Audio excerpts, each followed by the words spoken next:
Well, hi, friends. Welcome back. This morning, we're going to read a little Library Lil. Blah, blah, blah. This book is written by Suzanne Williams, but it's illustrated by Stephen Kellogg, who's the same person who's written our Johnny Appleseed book that we've been reading this week. Library Lil. I bet you think all librarians are mousy little old ladies. Oh, I gotta figure it out again. Every day's a new day. I bet you think all librarians are mousy little old ladies, hair rolled up in a bun, beady eyes peering out at you over the tops of those funny half glasses, an index finger permanently attached to the lips, mouthing shh. Bet you never heard about Library Lil. Lil wasn't always a librarian, of course. She was a kid first, just like most people. Lil in the tub, 1 year old. Lil in secondhand Rose, 3 years old. Lil on the soccer field, 5 years old. She's always got a book. Lil builds Fort Rose, 7 years old. Always had a book in her hand. And like most kids, Lil had a wild imagination. She loved to read, and she loved to imagine herself the hero of every book she checked out of the library. By the time she was 8, she read all the books in the children's room. Yes, Lil was a fast reader, and she had the most powerful, strong arms, too. When the third grade soccer ball got stuck under the principal's car, Lil retrieved it. Look, she lifted it right up, pulled it out. Her strength might have come from carrying all those books around, for when Lil ran out of children's books, she started in on encyclopedias. You don't know this, but encyclopedia is a really thick book and included all these topics.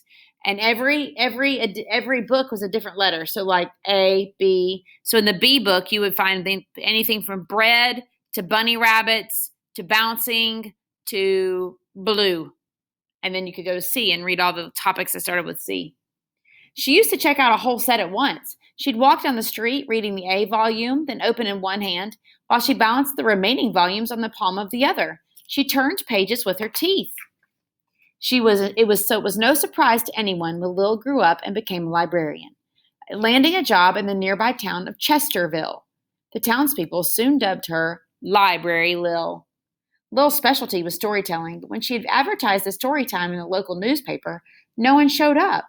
And when she posted a list of the fantastic new books she had ordered, no one came to check them out. Oh man, she looks pretty bummed, doesn't she? I'd go listen. She looks like a cool chick. It was clear that the people of Chesterville were not avid readers. Television was their favorite form of entertainment, and Lil did not approve of TV. Devil's invention, she called it, keeps folks away from good books. To Lil's way of thinking, TV was an evil that ranked right up there with poison ivy and mosquitoes. She knew she had her work cut out for her. Look at these guys. They're running races with TV sets on their heads. One horrible stormy night, the wind blew down some power lines. The whole town of Chesterville was plunged into darkness. TVs popped off like flashbulbs. This was the chance Lil had been waiting for. She fought her way through the driving rain into the town's ancient bookmobile, battling 80-mile-per-hour winds that threatened to carry her away like a feather in an updraft. Unfortunately, that old bookmobile had been sitting idle too long. Its battery was deader than a pickled herring. A herring is a fish. But did that stop Library Lil? No, sir. Up and down the streets of town she went, pushing that bookmobile ahead of her just like a baby carriage. I'd say this is a tall tale. Not long after the storm, a motorcycle gang rode into town. The leader of the gang was Bust-em-up Bill. He was a towering 6'7", and when he took off his jacket to play pool, he revealed a skull and crossbones tattoo that would scare the wool off a sheep. Now, at first, Lil took no more notice of Bill than his gang than a duck would of rain.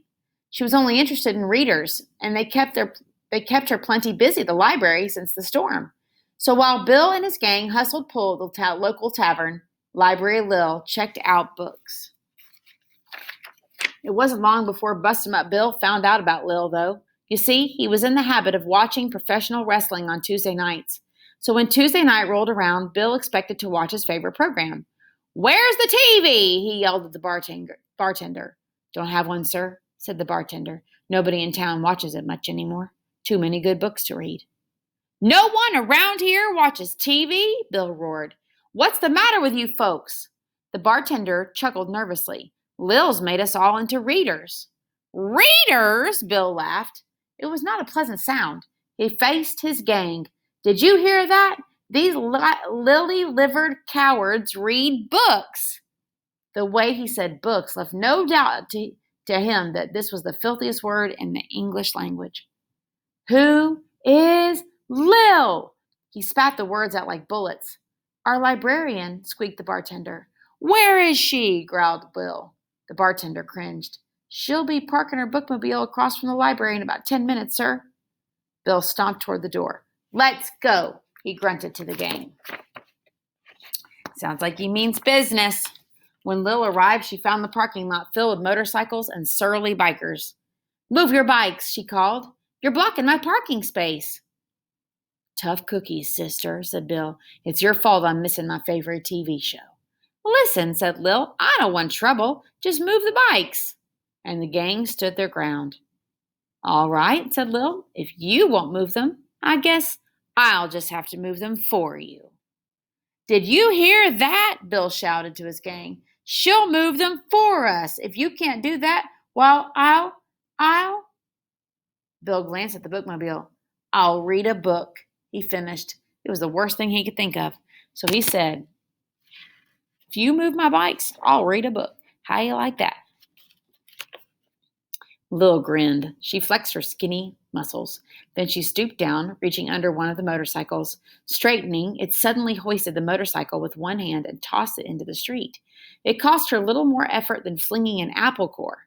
Bust him up, Bill and his gang watched with their jaws hanging down as Lil threw the motorcycle after motorcycle into a stack, reaching up toward the moon. Whoa. She's got some muscles. When she cleared the parking lot, Lil drove the bookmobile on. Then she climbed down and headed toward the library's front door. All right, boys, she called out. I'm open for business. Bill's boys tried to sneak away, but Bill hauled them up by their collars. Not so fast, he growled. We're all getting books. If anyone tries to leave without one, he's going to be reminded why my nickname is Bust 'em Up. It wasn't long before every man in Bill's gang was reading away. Because, of course, some of them hadn't learned too well in school, so Lil gave them easier books to begin on. Several of the guys got into a fight over who was going to be the first to check out the mouse and the motorcycle. Fortunately, Lil found some extra copies and calmed things down. She has tons of those books.